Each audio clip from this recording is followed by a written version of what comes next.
ഇതൊക്കെയാണ് ഇതൊന്നാമത്തെ. ഇത് ഇതാണ് കേട്ടോ കമ്പി അടിച്ചാത്തത്.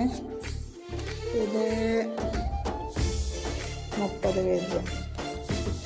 ഇത് രണ്ടാമത്തത്. ഇത് 33 പേജ്.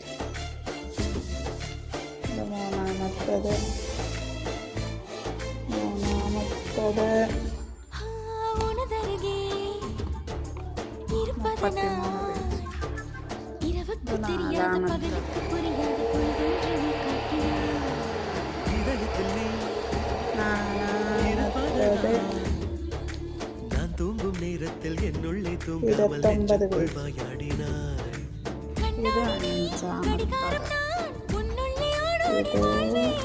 காதல் எனும் கடுதாசினி என்றென்றும் அன்புடன்